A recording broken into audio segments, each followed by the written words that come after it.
All right, welcome back. This is day 3, night 3 kind of thing. It's Monday night. We were working on, last week we did inheritance. We had the shape class where we gave it a color.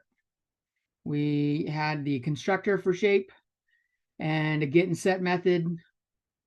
And then we had the virtual double for calculate perimeter.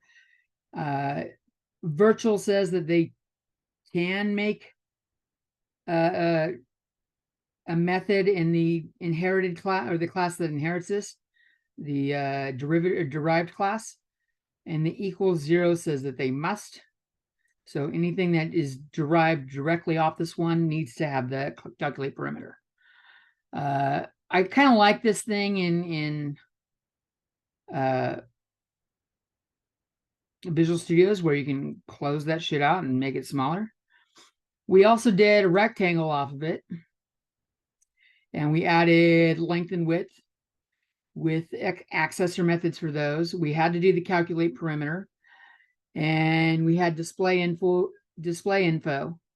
And since we were making a box class off of it, we couldn't just leave that as void, because then rectangle couldn't make its own, or box couldn't make its own. By making it virtual, we allow box to overwrite the display info. So this is the first class that's off of the first derived class.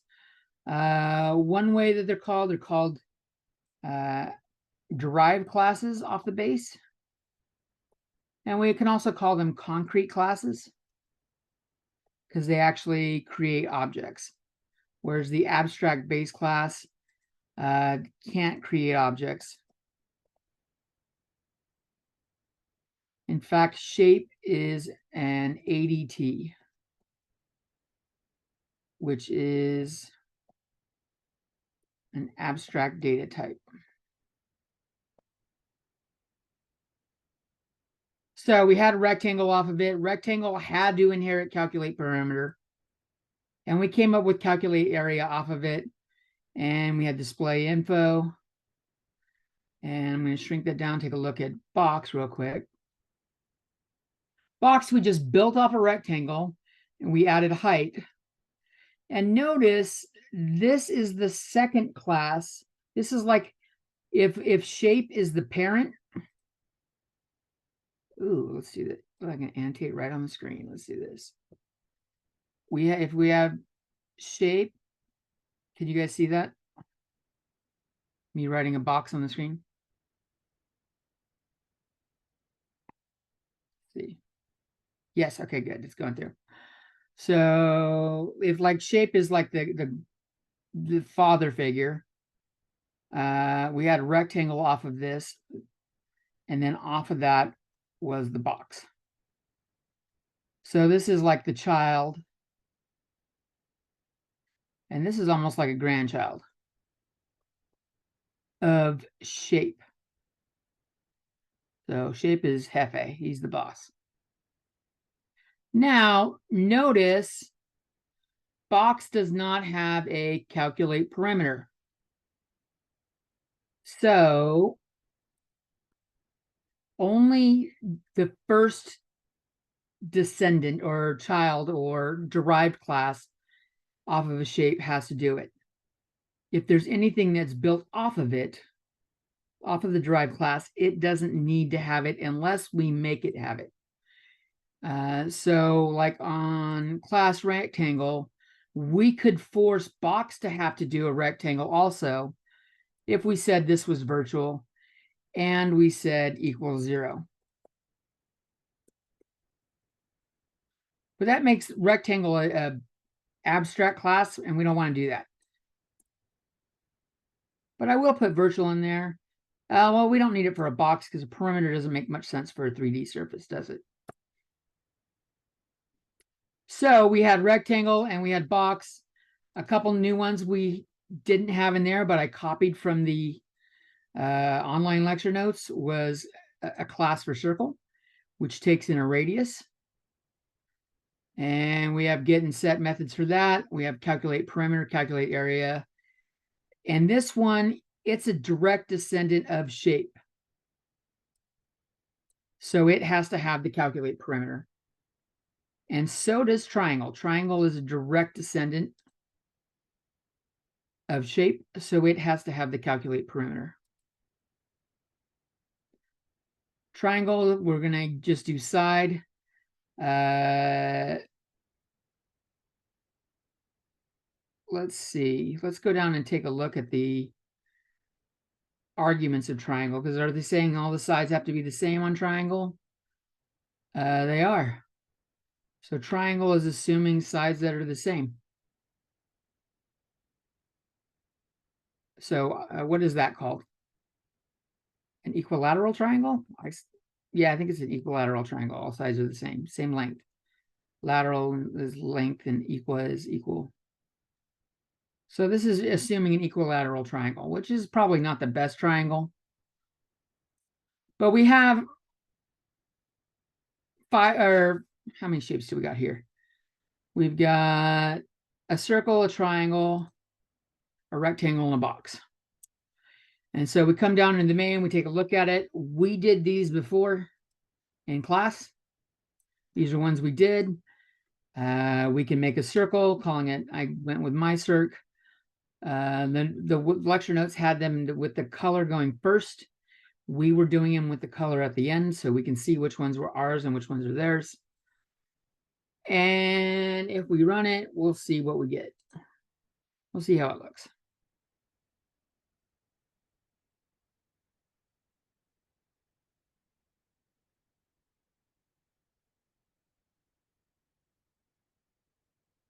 Back.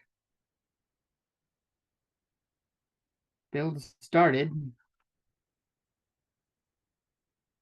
I need to stop using a Surface Pro in here and just bring my actual laptop in here like I did for class.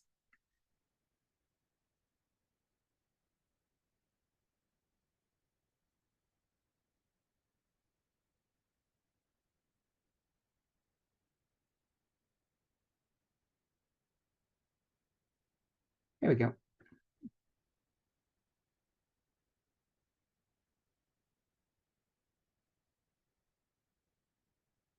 So we've got rectangle, and we've got the color and the perimeter and the area. And we saw this before. We didn't see circles. So circle and triangle, it shows the color. It actually tells us the radius. We didn't do that in our rectangle and box. We didn't have it spit out what the sides were. So if we'd wanted to, we could adapt it. Circle's got the perimeter, but in the C out, it's listed as circumference. And triangle's got the same thing. It's showing the length of the side. So they're doing a little bit more there. So we do have some things we can do with these. I'm going to comment those out and say, well, could we make an array of shapes?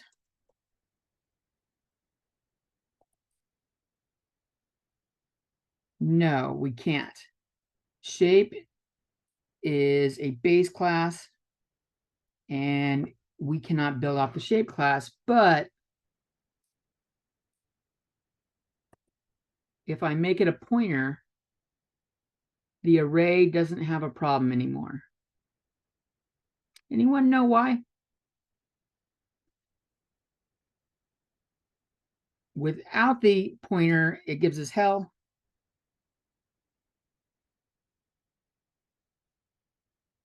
It doesn't like it. But if we make it a pointer, it's not a problem.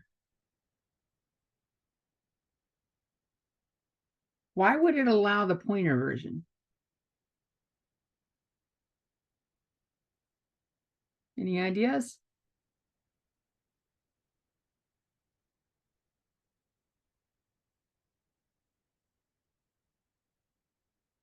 What do pointers store? I'm assuming it has something to do with like an address issue. Isn't that what pointers do? It is. It's very much an address issue. This top one is trying to make an array where each thing has a shape in it. This one is making an array of addresses. Maybe I'll go with addy rather than add because that looks stupid.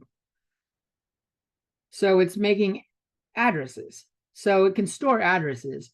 There's nothing in them so far. So this is how we address that.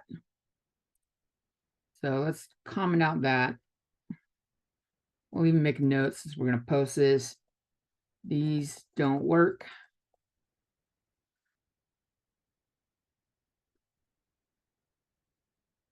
Well, we get around it by telling it not O0. We use that new command. So we could go with new rectangle, if I spell it correctly. And it's just two numbers, 12 and 10, or 11 is good. And we'll say it's beige, because that's a nice bland color.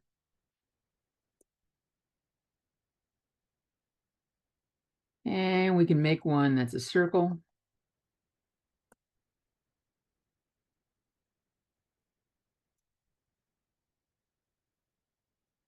And maroon. Oh, circle only takes in a color and a radius. And the way I have it up here, I showed did a little comment afterwards so I could see it. Color and then radius. So color and then, ooh, let's give it pi. That's a defined data type. We defined it up top.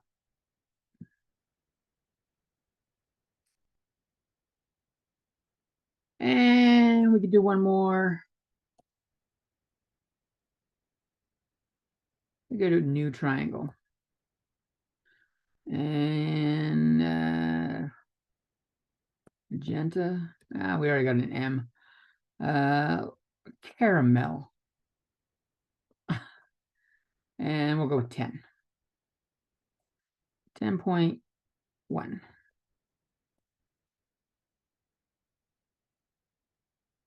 So now I've got an array. And what happens if I try to do a C out on this?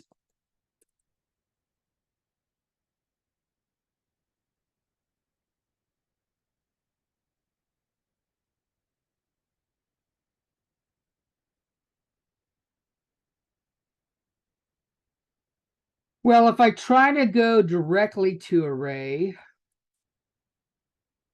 and I do dot, display info comes up. So I can do display info and it turns it into a pointer version. It uses the arrow notation with it.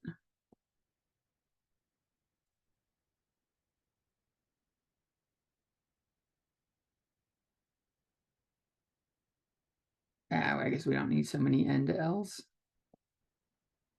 And we can change that to an I.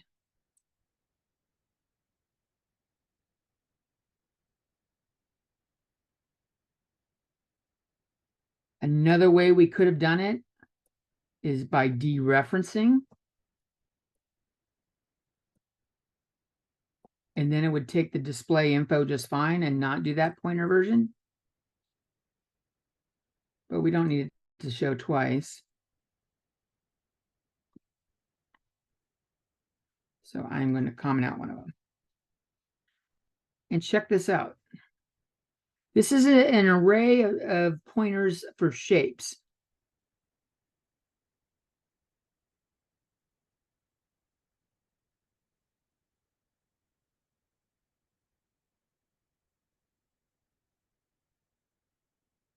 And yet, everything I spit out is not directly a shape. It's not of the shape class. We've got rectangle, circle, triangle. So this is kind of neat, I think, because this way we now have an array, in array format, I should say, of different shapes.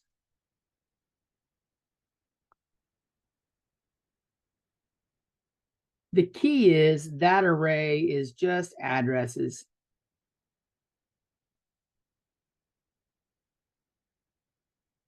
Address 1, address, well, maybe I should go with 0, 1, and 2.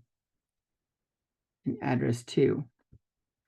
And address 1, when we did new rectangle, or address 0, when we did new rectangle, we made a pointer and made a rectangle to somewhere else in the memory.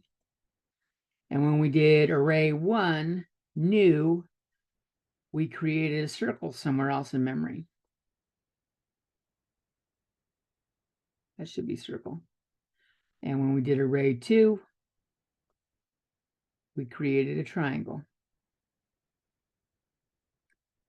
All of these are different shapes, but they are all stored in an array that's got pointers for shapes. This is actually called polymorphism.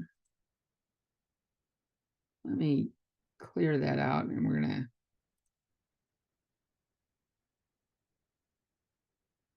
so this concept, this is polymorphism.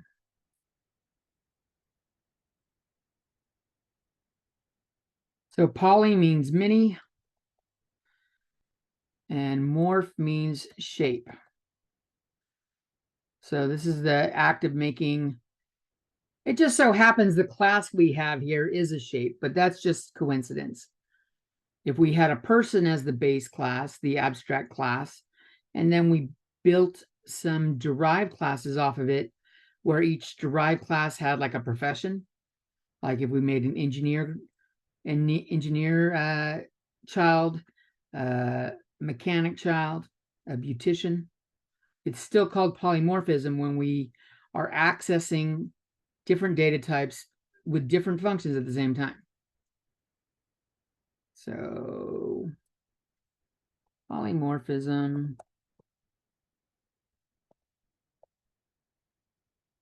in computer science.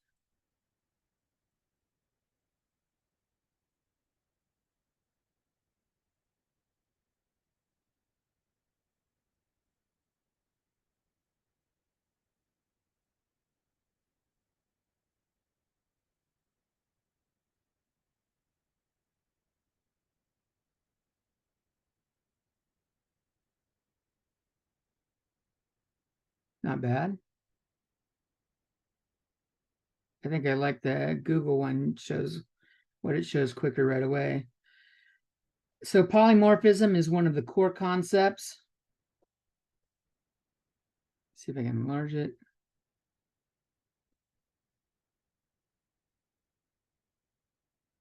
Is one of the core concepts. Zoom's getting in the way. And describes situations in which something occurs in several different forms.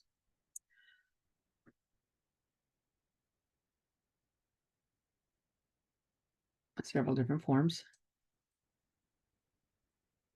That didn't go well. Several different forms. And you can access objects of different types through the same interface. Check that out. So this is what polymorphism is.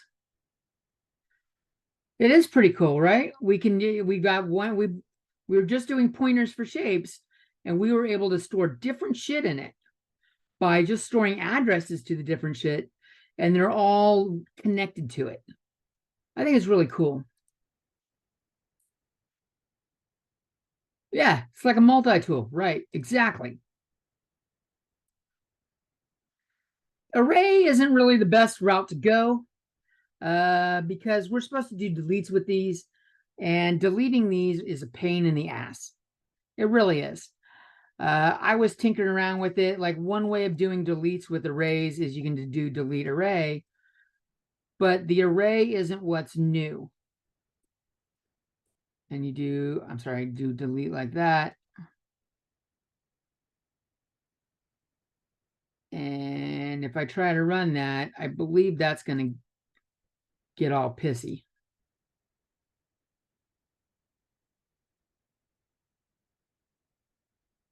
I don't know why I'm trying to run it on this computer where it's slower. That was fucking stupid.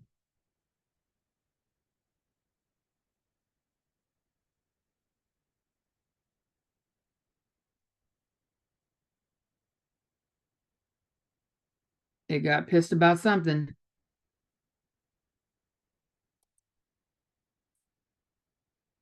Exception thrown. So if you have an exception thrown and you're using the Visual Studios IDE, just click on the red box that says stop debugging, and it'll pop right out. So rather than doing those, and I'll put shapes back in a second. I got a typed out version later on down below that's commented out that I'll just come up here and add. So when I post the notes, a better way of doing this is the vector version. Oh, not capital. Vector, shape, star. And we'll call it my shapes. I believe I have vector put up here. Yes, I do. So how do I add shit to vectors?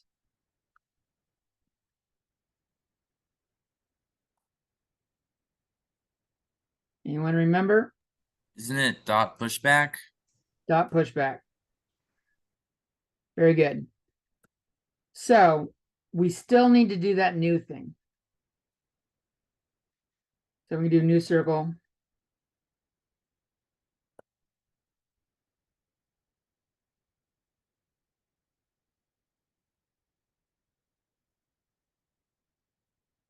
And we can do one of each.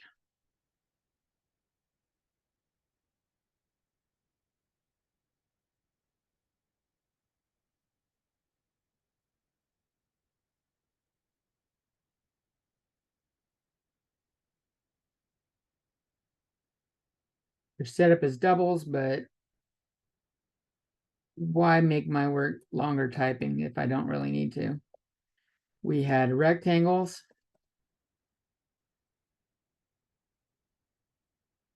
The color was last on this one. 4 and 5. Go with green.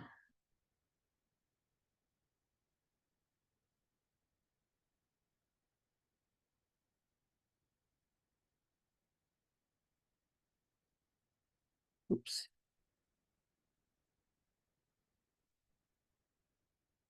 And we did box. 4, 5, 6. And orange. Why not? Let's do orange.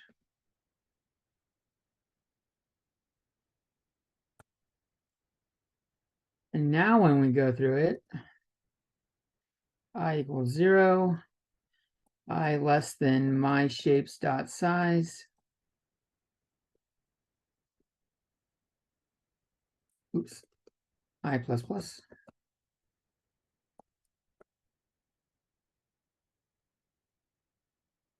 I can do my shapes. And I don't have display right there, but that's because I didn't go to the I yet.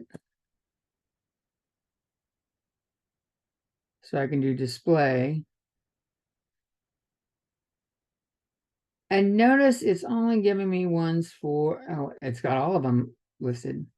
We're going with display info.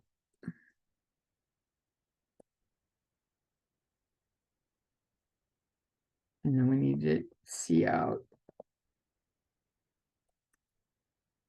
Put some lines between them.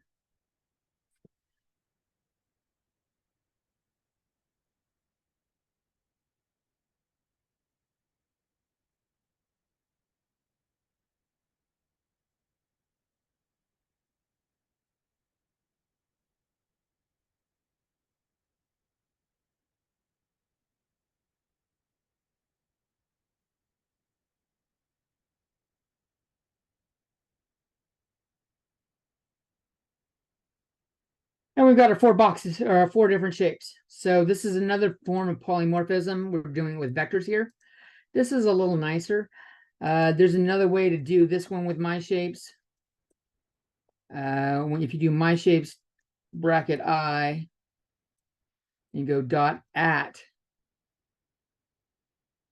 Why is that not working? Oh, my bad. My shapes dot at I. And then it'll have display here. These two are equivalent.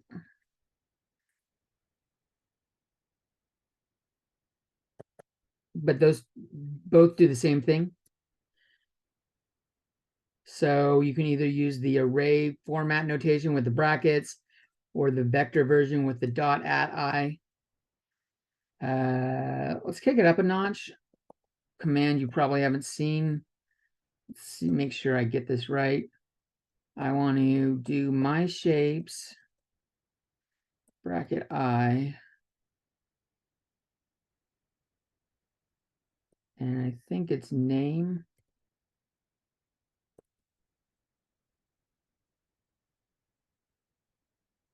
Let's run it and see if I got it right.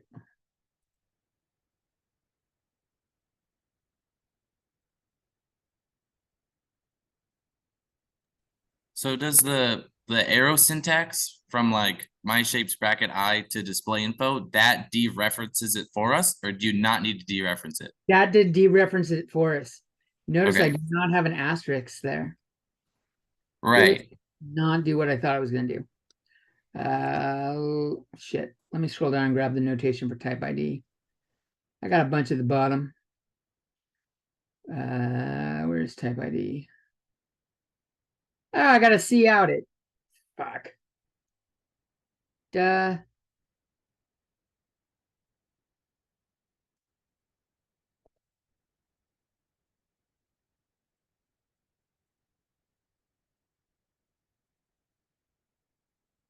Oh, I guess we can just leave it at that.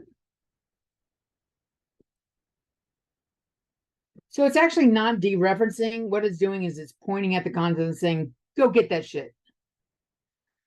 Pointing out what's in the box rather than like normally it's looking at the address, so it's the pointer. But now it goes, what is that pointing at? Check that out. So we added type ID, and look what was added to each of these. We got class circle, class triangle, class rectangle, class box. So when you have something like this, where there's polymorphism going on, you can use type ID and dereference it, and then use name. And it will retrieve the name of the class. Then if you want to use it, you got to use a C out on it, which is pretty cool. Now, what about some memory management?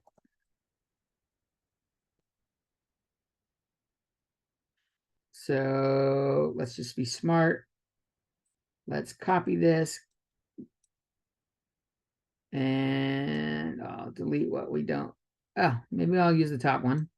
Not the top one. Maybe I'll use the C out there. And we'll say deleting.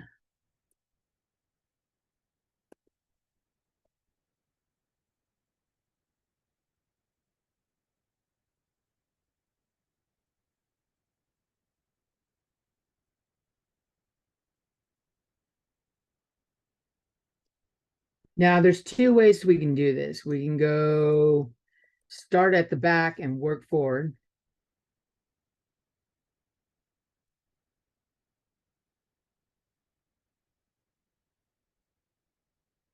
Or start at the front and work back. I think the start at the back and work forward is the one that is more intuitive, like kind of like last in, first out. So if I do that, I got to actually start at the end.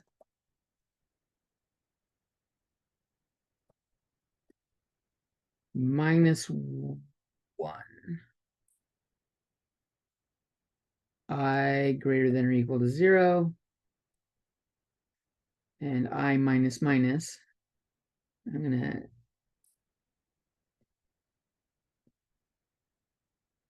actually, we'll do this. I just want that part.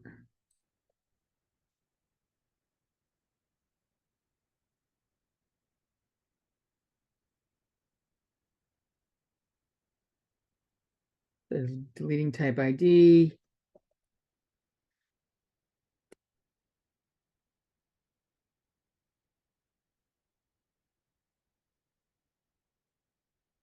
So this is going to start at the end of the array. So it should start, delete the box first, then the rectangle, then the triangle, then the circle. What we're going to do is we're going to say delete.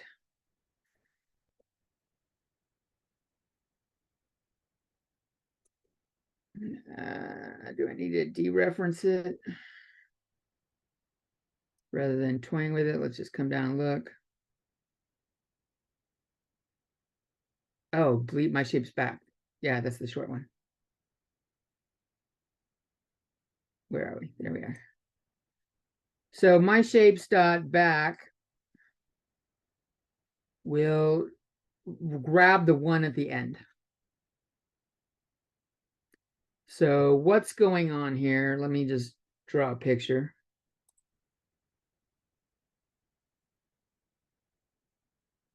I need to add some more shit, like I don't have I in there, so it's getting all pissed off. There we go.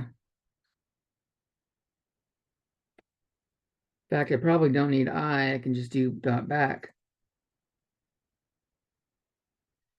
And I think I can actually use this, because since I'm not using the I's anymore, I can actually make it go forward. But we'll make it go backwards, not a big deal.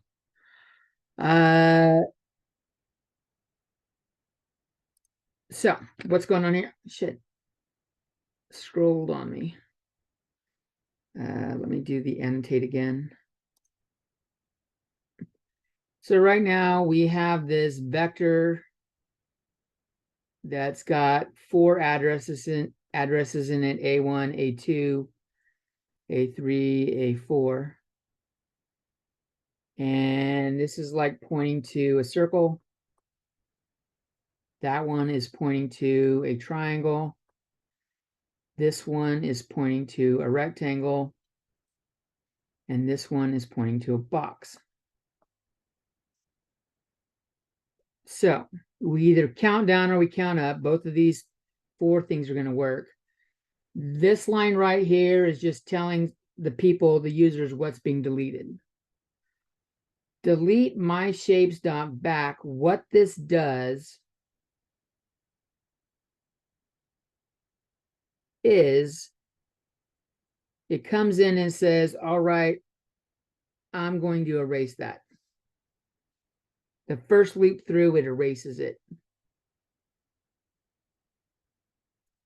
Then it goes through again and it erases the next one. It's deallocating the memory. Then it erases that one.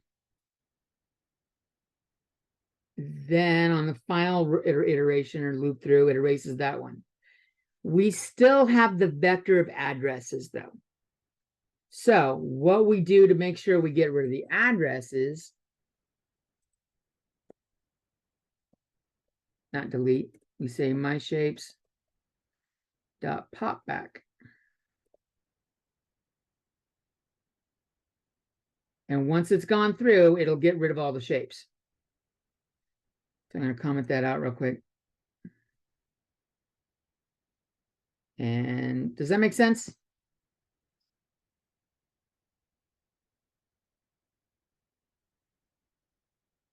More or less?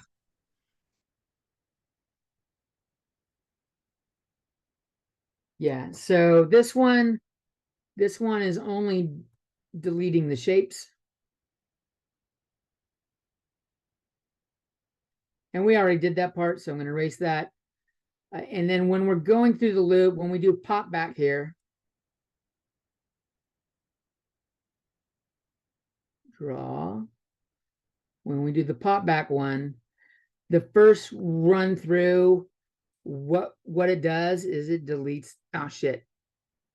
It deletes the end of the vector. And then when we pop back again, it deletes the end of the vector again. And then when we pop back again, it deletes that one. So we want to delete the shape that it's pointing to first. And then we can delete the address from the vector. So when you get it all the way through, it's doing that.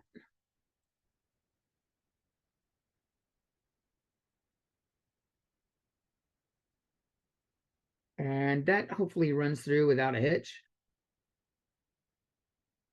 I need to turn off the pin.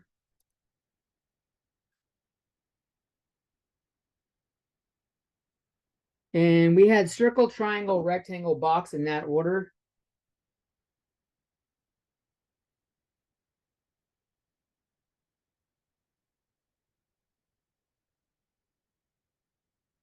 And we can see them here, circle, triangle, rectangle, box. And then it deleted them in reverse order.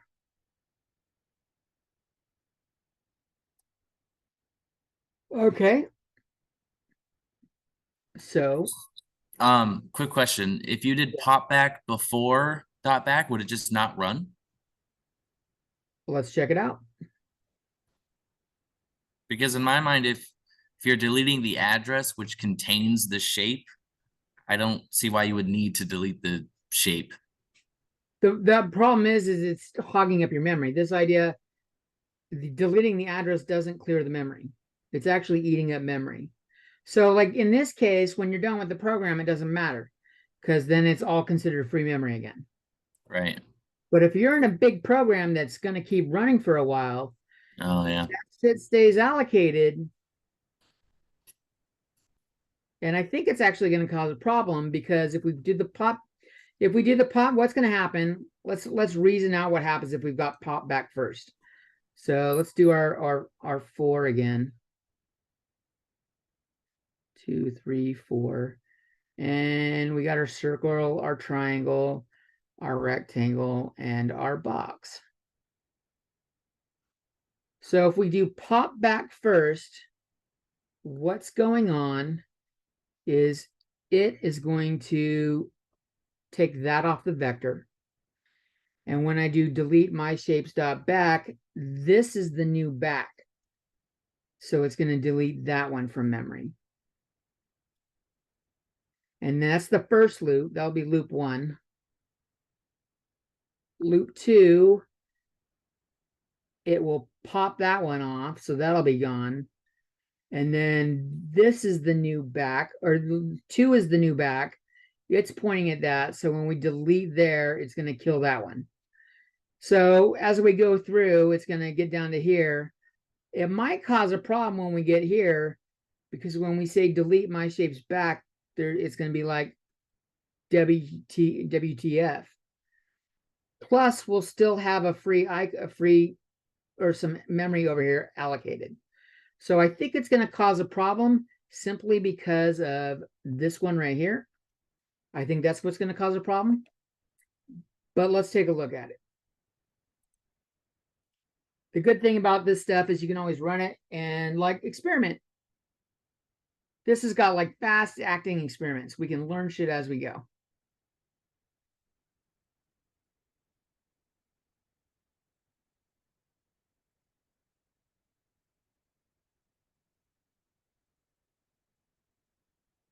It got moody about something, didn't it?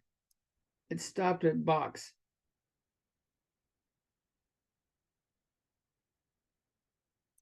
So it didn't like it. So, in fact, it didn't go past box. So what I thought was going to happen didn't work, which is interesting. So you definitely want to have them in the other order.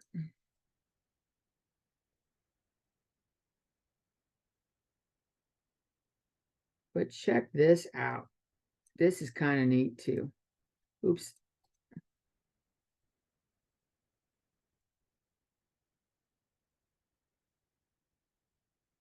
Yeah, I want that. I'm just doing that one.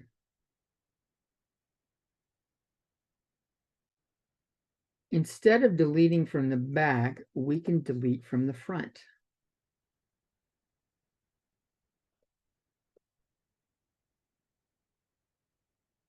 And I'm going to have to comment out the other for loop to show this.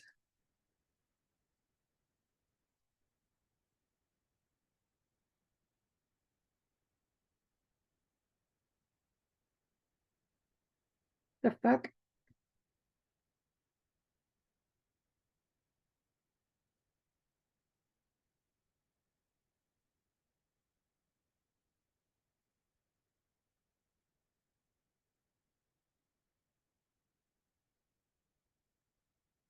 I thought there was pop in the front too.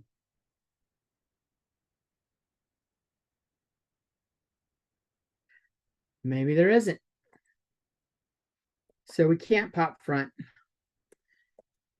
which sucks because we can start at the front, but that's getting pissed off. So that's not actually going to work. I thought it did. So we can't go forward, but we will learn later on something that allows us to do this. Lists allow us to go forward. Go forward, backward. We can add shit in the middle when we do lists. We're going to learn something called lists, queues, and stacks that changes the order of all this stuff. Adding stuff in the middle, that's a pain in the ass in arrays and vectors.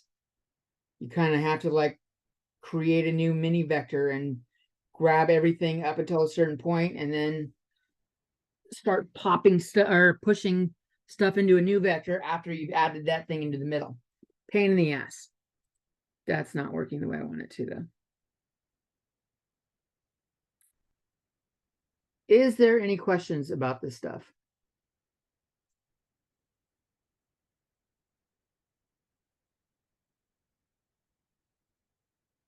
All right, that's kind of what I wanted to cover today. If you guys want, we can show doing more inheritance. We can go over like make a cube off a box. Box can be any three shapes, but a cube is very particular.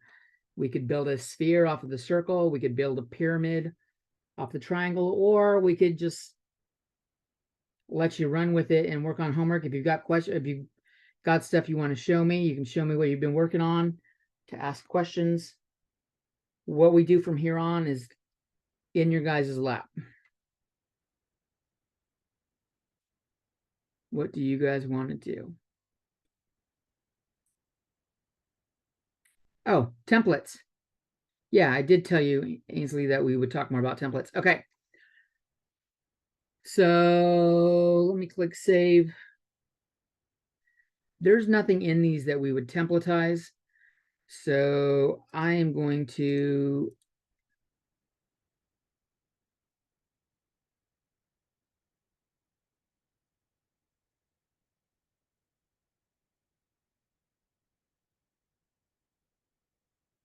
start up a new little batch.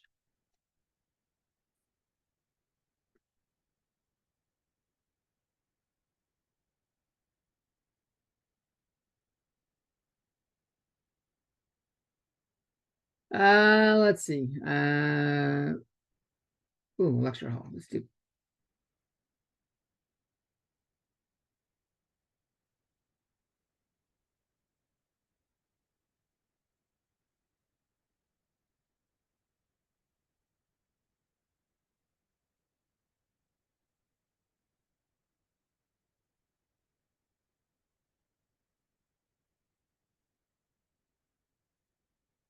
Come on, turd.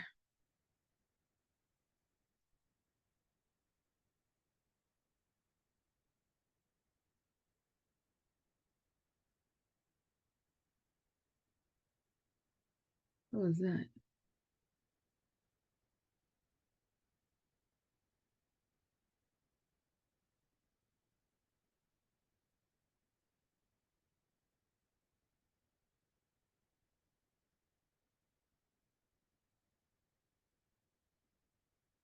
Plus plus.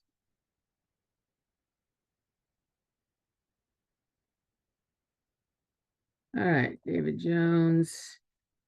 I don't know, day 3 of lectures. More templating.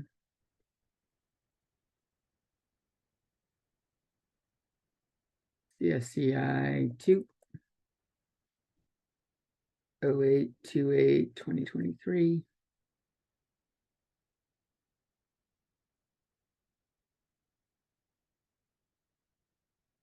And let's say we're gonna make we need to do some including stuff.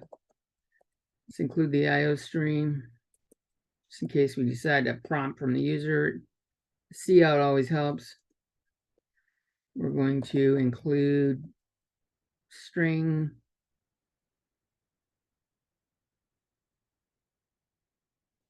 and I don't know. In case we make the vector, we'll include a vector.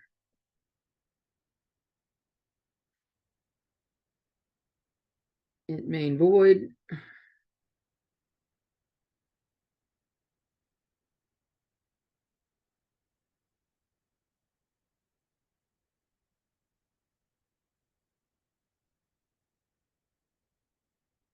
Okay, so let's think about what we want to do here. Where's my pen? So let's say we're going to make a new class. And we're going to make a person. And so like the person, we all have a first name and we all have a last name. Not everyone has a middle name, so I don't want to make that assumption. Some of us have two middle names. We all have an age in the US. And we all have a height.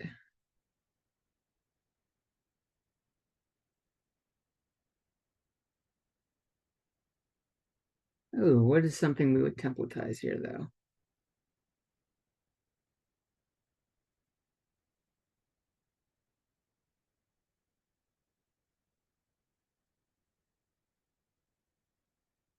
Maybe throw in a weight. Height, weight, age. Okay, let's do that. Let's do those. So we're going to make a new class.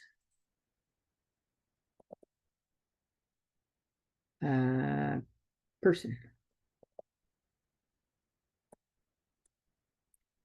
And for private, we're going to give it string for first name and last name.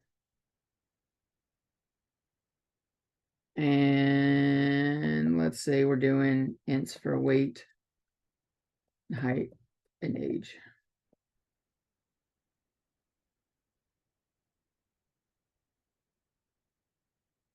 What is wrong with that?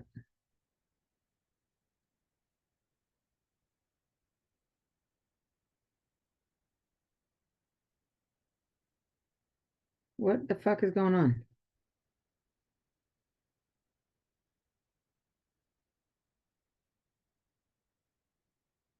Oh, didn't do using namespace. Fail. There you go. And then we would have public things. We should probably do a bunch of accessors. We need a constructor. So we need a person constructor. We go string arg f is David.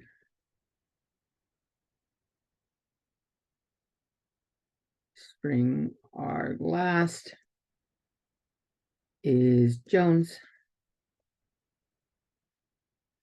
Weight, what I want to weigh would be 150. I'd be happy there. Height. Height, if I want to do it as an integer, inches is probably the way to go. I am 65 inches. Actually, I'm 65.5. So maybe height isn't good as an integer. Why am I writing it with fucking quotes? And age, we will put my age. And I guess I need to do the fucking rest of it. Int arg w equals 150. Int arg h in inches equals 65. And int age equals 48. Maybe I gotta lower this back down a little bit. Can I do 125? Yeah, there we can.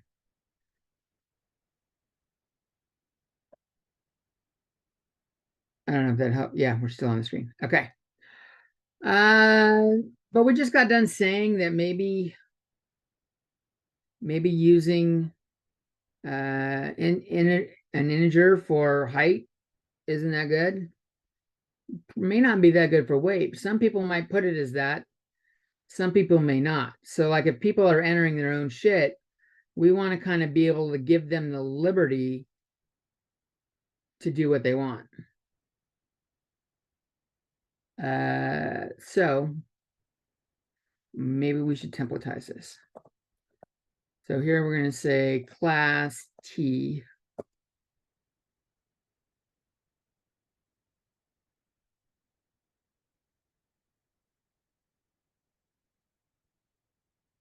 And we can templatize it. These are the ones that might be in question. So weight and height, string, they're more than likely, first and last name, there's no reason they wouldn't enter more than one character. So string seems appropriate. But we'll give them the liberty to choose weight or height or age.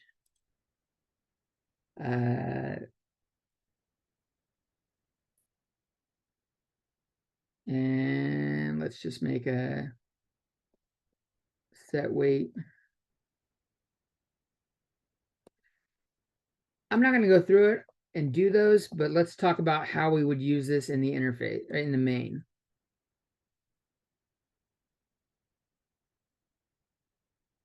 And I got to change these to T's.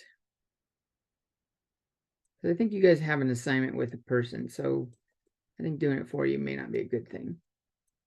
But we can go through and do the accessor methods.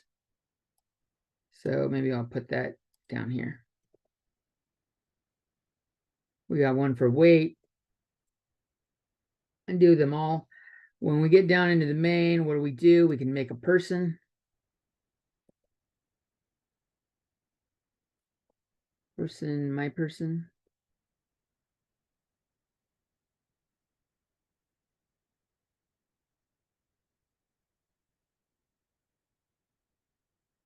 And let's just give them this for now as a default.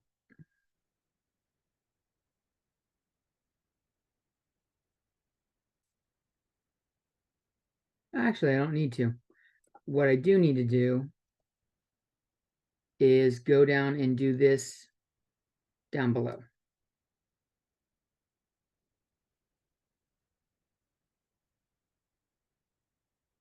So down here, we need to do the template again.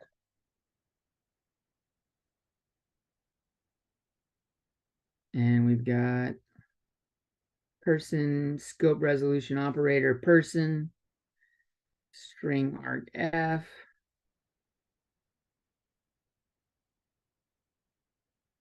string argl, targw,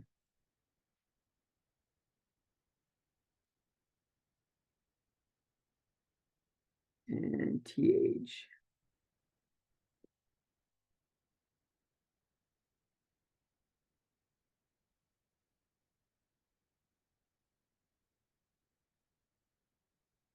And we can't even do that person right yet, but we'll do that in a second.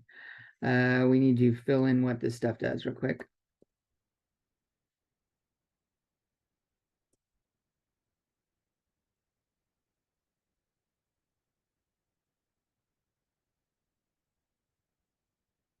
Say double for now.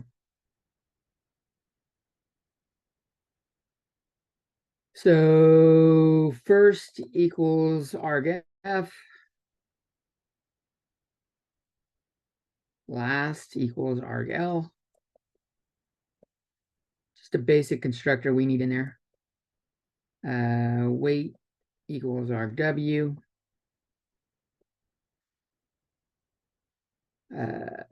Height equals argh in inches. And age equals, this should say R gauge.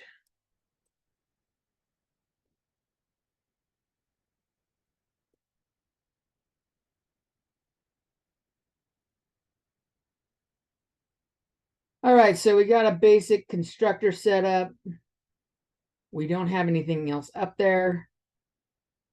So maybe if we wanted to like leave it up to the person, we'd have to actually ask them which one they wanted to do. See how or as you enter your profile, would you like to use whole numbers or numbers with decimals?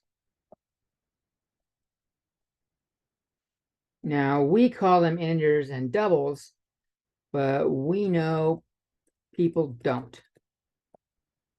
They'll just say whole numbers or numbers with decimals. And maybe we should give them a choice. Enter 0 for whole number, or maybe this should be on another line.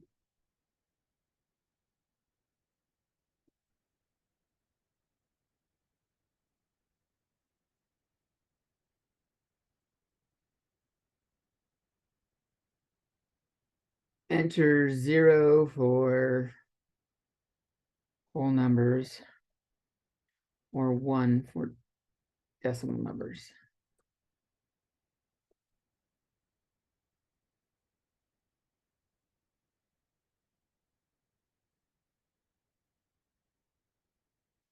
And what's C in? How do we do C in?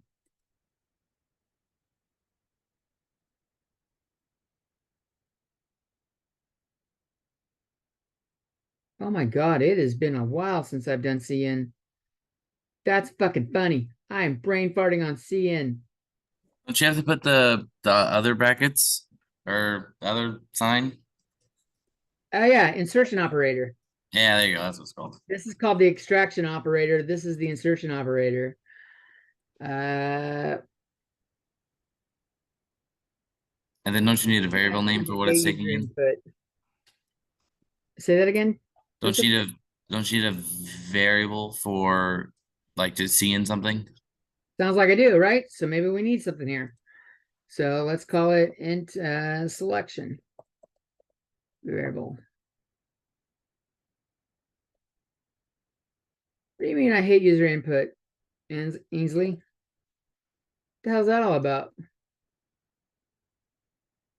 So we could go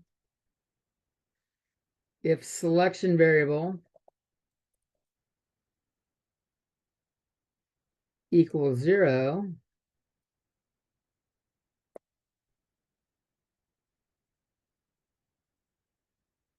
oh, that's because it does make grading take longer. That's exactly it. Y'all know how to do it. So like we have C in this, and then when it's a string, we got to do something different for strings. So if they're doing 0, it's for whole numbers. They want to do an integer. So we're going to say person. Ooh. Well, if they're only doing one person, we'll just say person, my person. We got to tell it they want integer.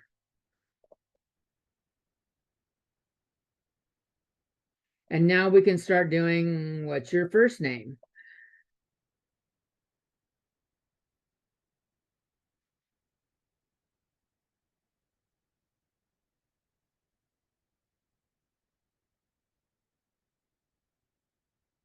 What's the CN for a string?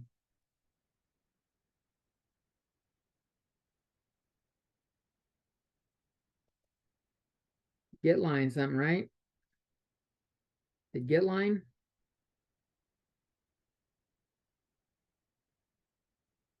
And I guess I need to come up with a string variable.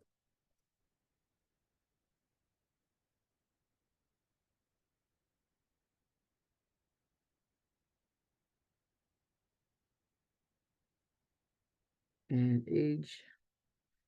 And then we need a double version height. Don't you do get line and then parentheses cn comma Yeah, the that's what variable? it is. Okay. I I knew just wasn't sure. I knew it was looking funny, and it was going to tell me it was wrong. I knew there was a get line involved. It is get line CN, and we're getting their first name, so first.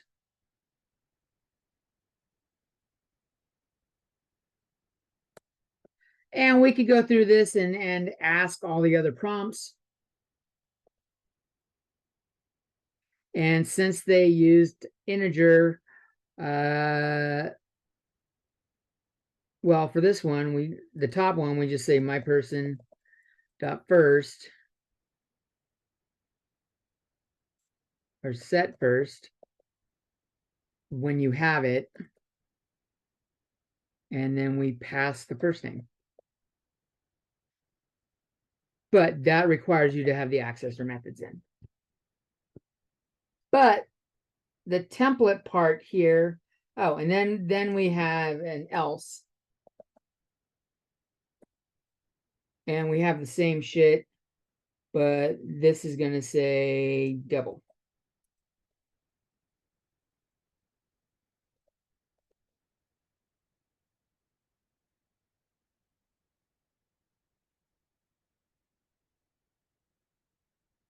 Those are fine either way.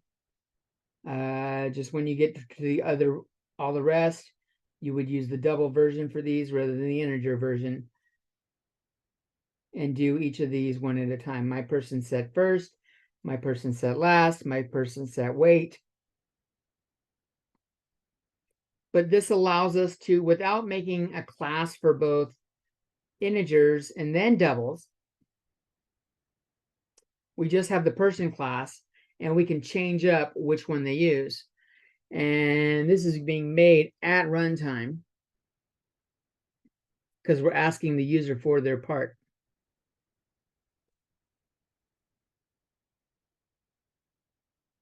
Now, Ainsley, if you're working on any assignment that you're like, I kind of think this assignment might be pretty good, I might want to use it later for myself or something, and you want a UI on it, go ahead and put one in.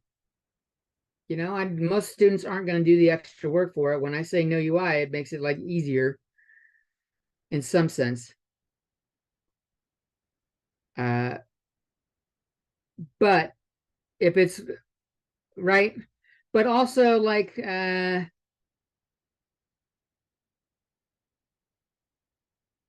you do put it in commented out and still put in the other shit, because if it's like make a list of 10 names and shit, I can't type that up for fucking 40 or 20 students. That'll take forever.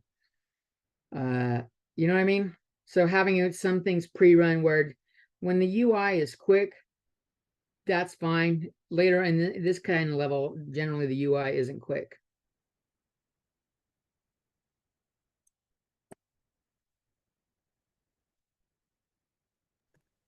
Just so I'm understanding templates entirely, it's the when you do person int, since int is there, it's affecting down where we have our functions, it's affecting like the T or our templates in changing those to integers. That's exactly what it is.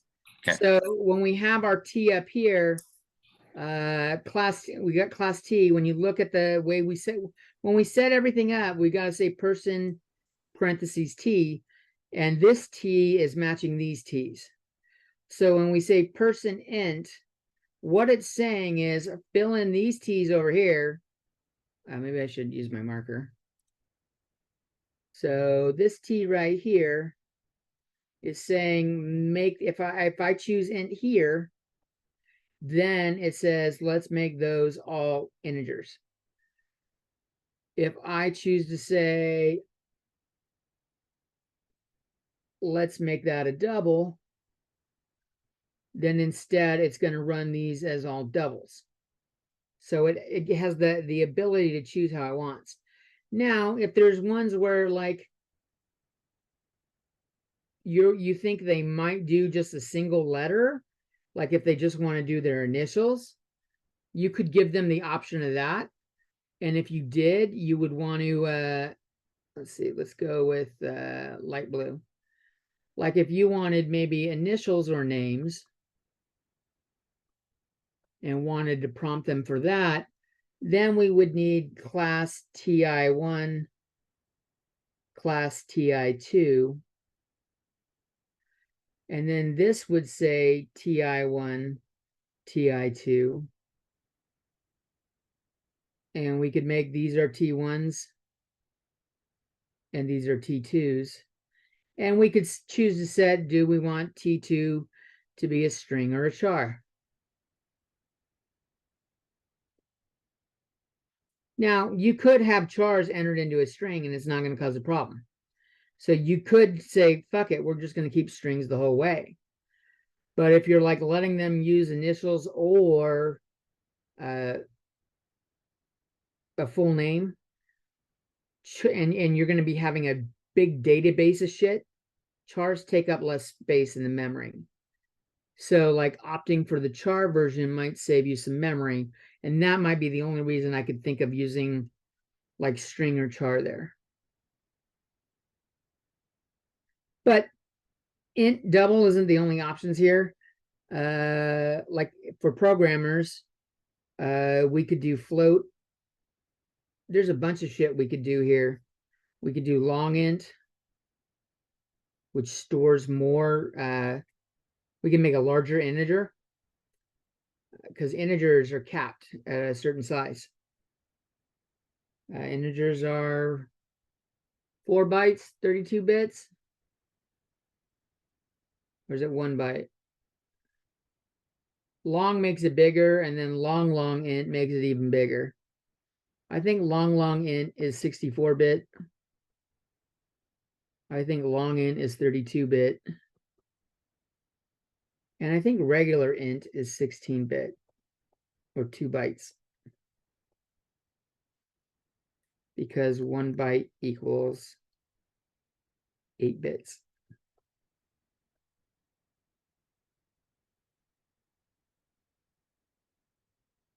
Does that kind of help out with the templating, Ainsley? I think Joseph's questions actually helped clear that up a little bit. Do you guys need that handwriting on the screen anymore, or shall I clear it? I think you're good to clear it. Okay. So I think your question was actually really good. What is going on with the T's? And I think pointing out we can do int and making these ints over here, or if we do double and makes these doubles over here, I think that kind of helped explain the templating a little bit better and why we need this. Because if we don't have this, we're not telling it what type of memory or what type of numbers and thus memory we're using.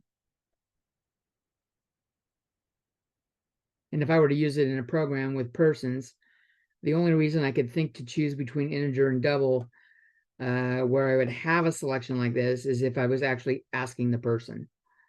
If it was just something I was entering, I would make the decision ahead of time to either use integers or doubles and stick with it and not templatize. But if you're going to, because it's more work, right?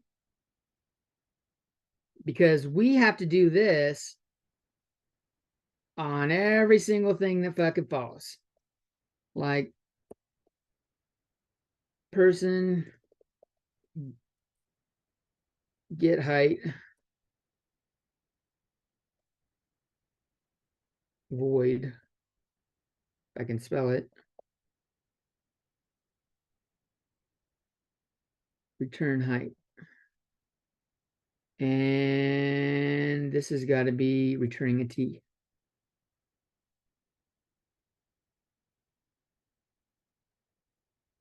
But I don't have a get height program yet. But if I did, I'd need to do that template T on all of them. All the gets, all the sets, all the functions or methods. And so it like generates more work. But if you want the flexibility, it's there for you. That's one form of the flexibility. We saw using inheritances. That's another form of flexibility. So we can use vectors that store different shit. There we're storing entirely, like we're having like one master file and saying a bunch of shit in it. Here we're allowing the data types to change. When we did the inheritances, all the data types were built, were created by us. So they were classes we created, and we gave them all a root one. In the case of shapes, we gave them all the root of shape. And so we could build a bunch off that and use the vectors that way. But I think that this answered your question about templates. Any other questions? How many of you guys are still left? Oh, everyone's still here. Good. Caesar, Kenny, you guys got any questions? No, not really. Okay. I had a We'll go for question on. Oh, sorry, you go go ahead. first. You go first. Mine's a bit long. Well, I had a question on Lab A. So if yours is not on Lab A, then you should go. No, mine's not on Lab A. What's yours on, Kenny? Mine's on Lab 1B, where I want to go over separation. Okay. So I can actually show you guys separation right on the screen. Up here, person here, this is a constructor prototype.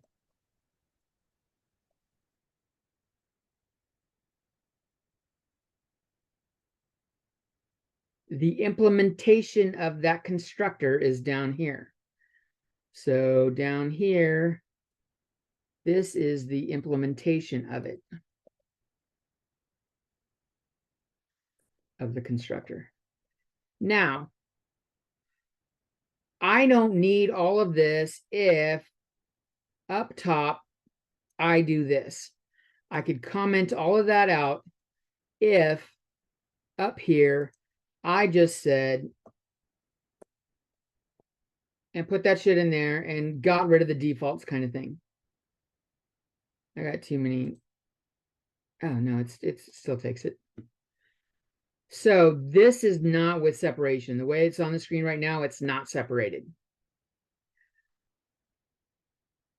If I cut that out, delete that bit, and we have it down here, now it's separated.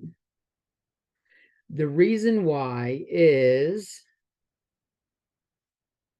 at the end of CSCI 1, and maybe if we need to, we'll go over a module with it again. We can talk about it again. Right now, all we have is the main. And this makes it really easy to submit files for class. But in the real world, you don't have the main. You don't have just the main. The real world, let's change colors here. Oops. We got main over here. And then in the real world, we have our main. Then we have a header file. And then we have a resource file.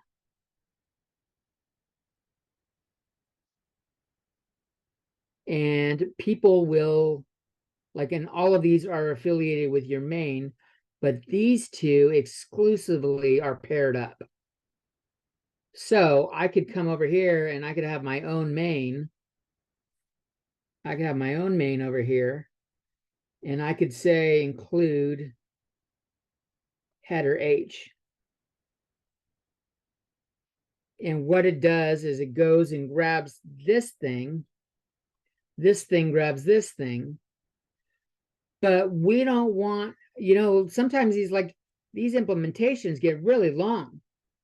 The implementation, like all the actual work right here, if we've got 20 different methods and a bunch of classes going on and everything's in it, that thing's going to make it really, really long. And so that's not as easy to use as a header file.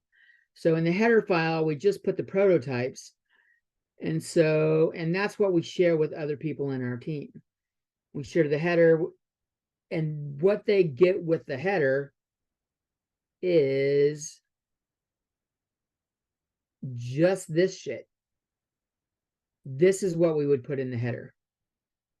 So they'd be able to see what the class is, what the variables are, and the ways to access and like the ways to set and retrieve information from it.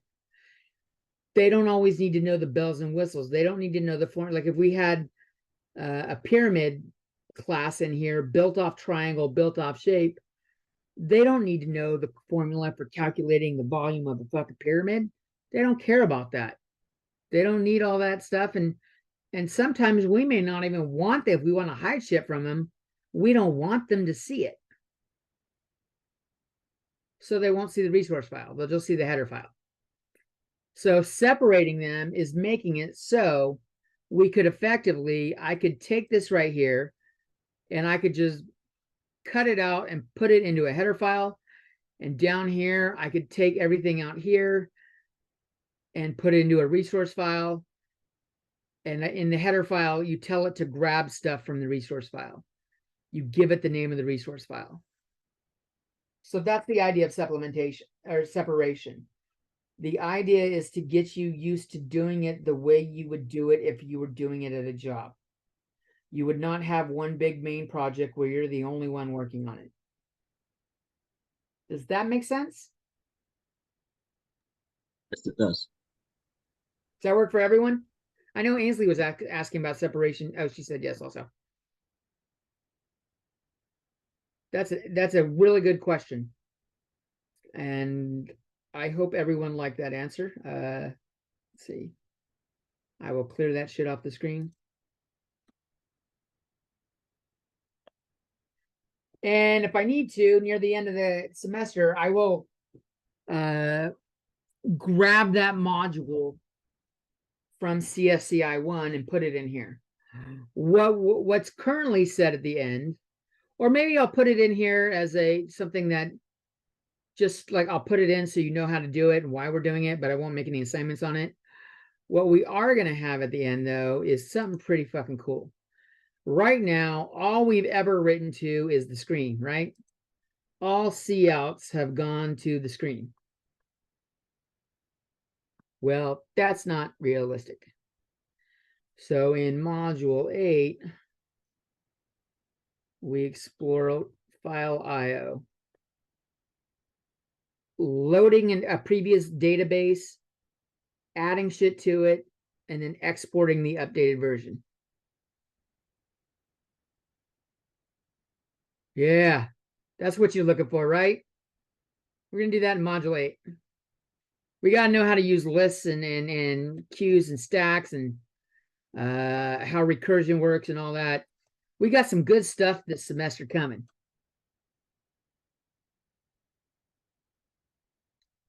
It's pretty exciting, right? I mean, this is what we're here for. This is fucking pretty important. Just printing something to the screen sucks. Printing something to a file and being able to like print it out, that's good stuff. Now we'll just do basic text files, TXT files that you could open up like in a WordPad, but like it's the same shit as Excel files and stuff like that. It's the same concept. They just have taken up another notch. All right. Is there any other vague questions other than Joseph's 1A question? Because otherwise I will stop sharing and let Joseph have the floor. And Joseph, you can share your screen if you'd like. All right. But here it is. Okay. I think what I just want to make sure I'm understanding it right, because going from a character to an integer in order to actually show the address is like confusing me. So like if I were to just see out or run this program, the address is like some weird like mumbo jumbo.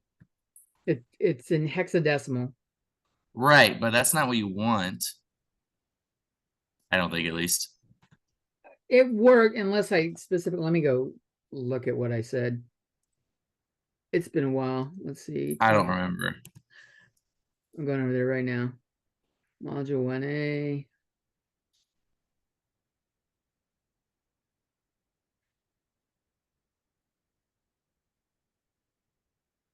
create a character array of 15 elements populated with random characters from A to Z. Okay. And then create a regular C-type function that outputs the array and the associated memory address cast to an integer. You're right. So we've got cast to an integer.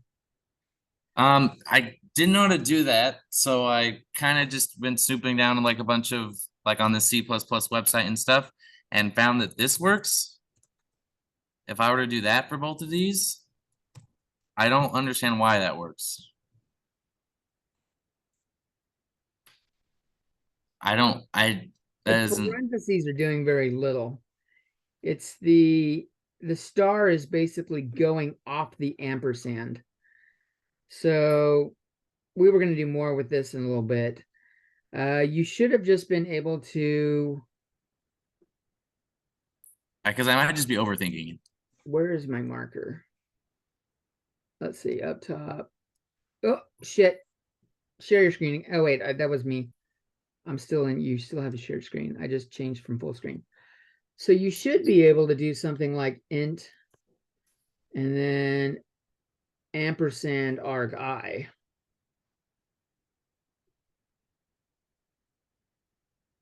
You should be able to. If I do it like in my output, Yeah, like here. like right there. Oh, right here. Okay. I feel like I tried that. Maybe I didn't though. And same thing here. Parentheses are around the parentheses Oh, are in a I see. different spot. I see. Okay. And Do these yeah. have to be touching per se, or does that not matter? No, that's fine. In And fact, do I need it here's too still? In that's this one? let me go look at what was asked, because that's the second project. Oh no, this one's just by like just references. Yeah, or that points. one's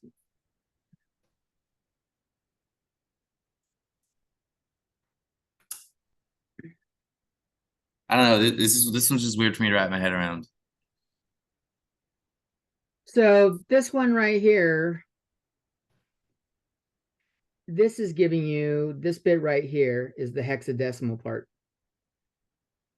Hexadecimal is our base number system is 10. Right. Hexadecimal's base number system is 16.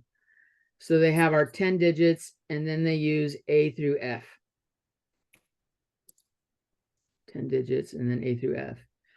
That's not readable by humans. So like converting in what this does, the integer part here, it says, take this fucking thing that's unreadable by humans because it's in the base 16, and I don't know how to fucking interpret that shit. And write it. Well, I could take the time. I know how to do it, but it would take me a really long time to decode something. And it's saying, take that number. It's a number, so we can write it at any base that we want. Mm-hmm. Write it in a base that people read.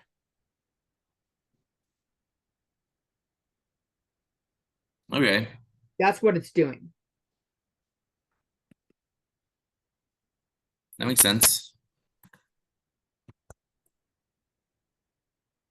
That should compile. Okay, let me run this. I guess that makes sense, yeah. Oh yeah, there you go. And then it should all be the same. Okay. We don't like hexadecimal because we can't read it. Yeah, yeah. Like that makes sense. A is 11. Right. And so like if you saw the number 1A and there's nothing in front of it, what this means is this is 16 to the 0 spot. This is 16 to the first spot. So we're going to be adding 16 from this one right here. Nope, that's 17 because 0 would be the first. A 0 there. Nope. Yeah, no, I'm wrong. That's a 1 is a 16. Like this is a pain in the ass to read, right? Right, yeah. Even reading binary is a fucking pain in the ass. So that value is 16. It's a multiple of 16. It's 16 times 1. Okay. This is 11. So an integer equivalent of 1a is 27. Mhm. Now, if we had two 1a, this is 16 squared times 2 plus 16 to the first power times 1 plus 11 basically times 16 to the 0 power. Yeah, that's So, not fun. no. And maybe I shouldn't have used a 2 there because let's change these numbers right here. Because I'm using the same exponent that they are. Let's go with 3 and 5. So this would be a 5 here, and this would be a 3 here. Mhm. And that's how it's doing it. And so I could decode it, but they're fucking like 10 letters long and shit. Yeah. And so like 16 to the 10th power, go fuck yourself. Just cast it as an integer. Right. That makes sense. Okay. But Even this is base what you 2, want, right? This binary one. sucks. This is what I should get, right? You're only sharing one screen, so I can't. Oh, you, I'm not. You Oh, didn't share your whole thing. new share my Yeah, screen. do a new share. Okay, sorry.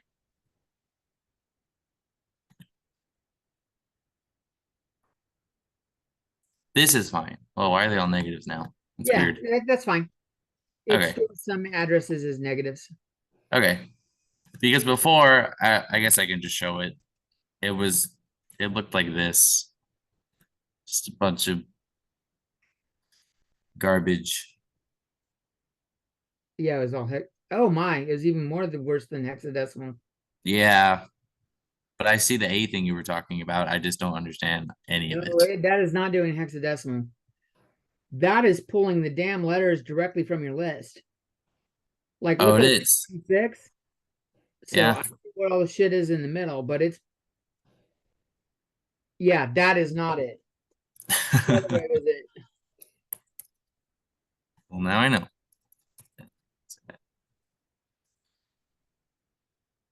But it's interesting that this works. I don't understand it, but it works the same way as the way you showed. We'll get there. Okay, sounds good. Like, It was the only thing I could find that like kind of made sense. right. Now you should also be able to do where's my marker? Up there. Try doing that Okay, without the pointer or without the asterisk. it's like that. Yeah, let's see what happens with that. Okay.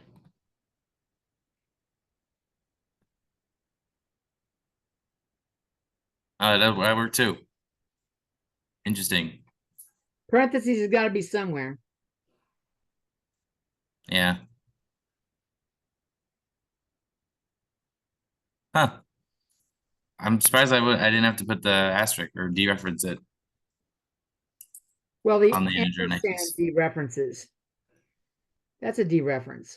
Oh, but don't you have to point to a dereference? That's why the asterisk was there? You do Or not in not. this case because it's already. Oh, I guess yeah. Because our original array looks like over here was not a pointer. So like it's just an array. Right. Yeah. And when you call an array, you're really pulling out the values. Mm-hmm.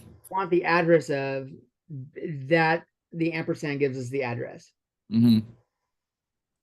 Okay. That answers my question. All right. Anybody else? I'm pretty sure at least. Save this. Well, I think that was helpful for more than one person. It looks like Yeah, it looks, yeah, they had the that's same what's problem. happening. So It was weird. This is why teachers encourage students to bring their questions up. Because if you're asking it, there's other people that haven't asked it yet. Mhm. Want to know, but like they might even be the type that to ask the question, but Right. in person, like by the time they're there, they done forgot. So like, Mhm. yeah, keep asking questions. It's good. So on lab 1B, what by having the meaning of the vector is the one input parameter, like this is what it means? Yes, Like you're passing in a vector. right. I was just I thought this one was like super easy and I wasn't sure if I was doing it wrong. I don't know that you need the constant there though, like on 9 and 10. 9 and 10.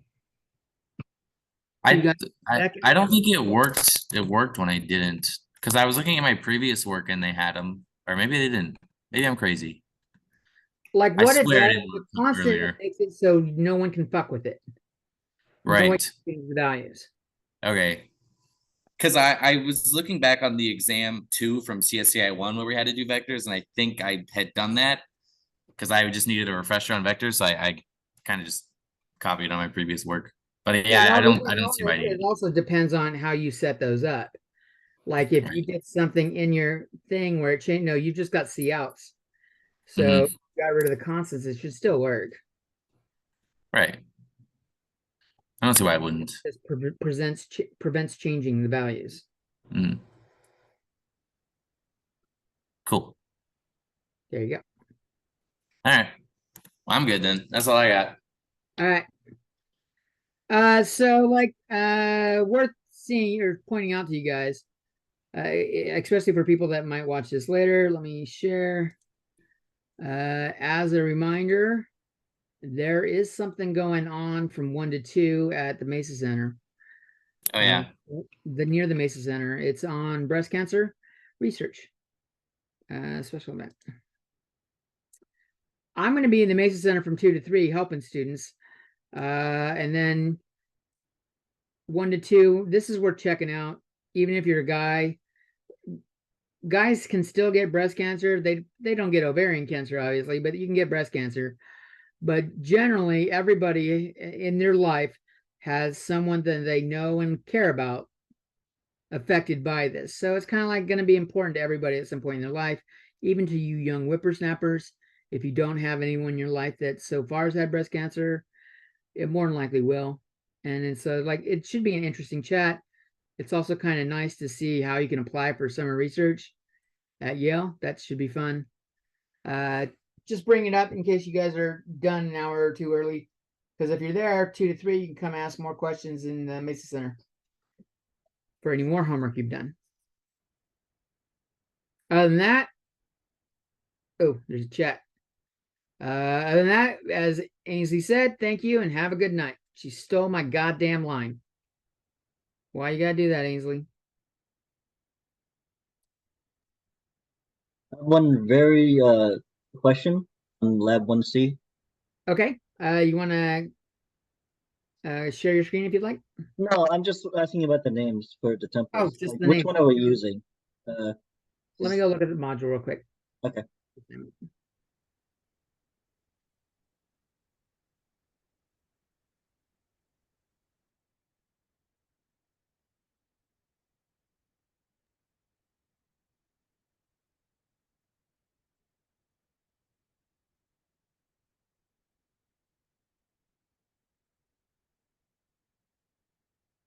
Click on it. Load.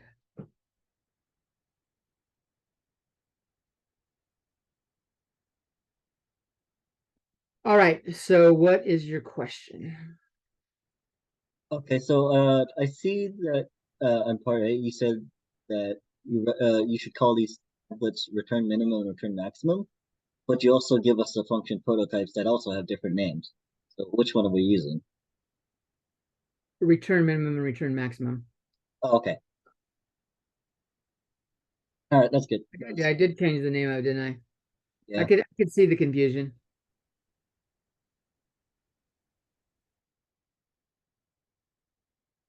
Anybody else?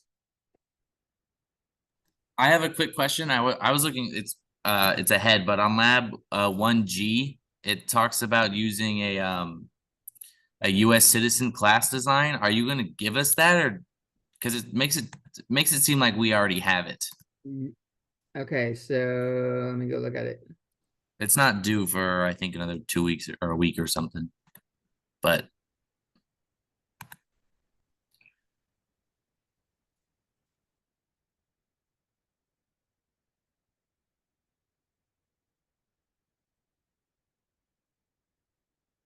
What's the previous assignment?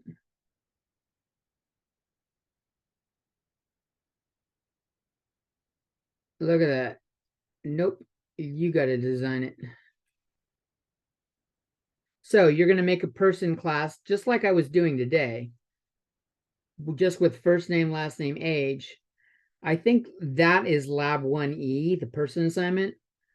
And then you're going to do like US citizen or class US citizen. Let's see. You'll have class US citizen. Wow, it is not as friendly on this part of the screen. That looks like shit. And then we do the single colon and then public off of person. Jesus, that's bad.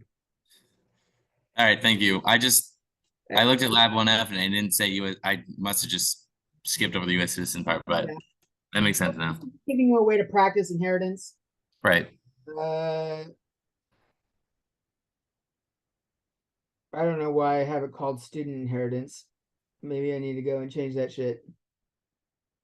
Because that looks more like it should say person inheritance. Was the previous one called student?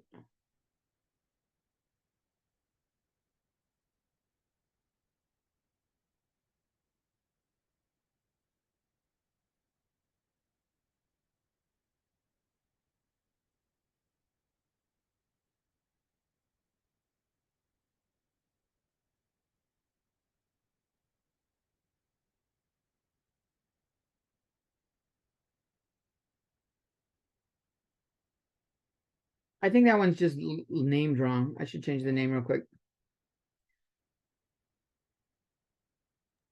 All right, well, that's it for me. Thank you. Uh-huh. Have a good one. You too.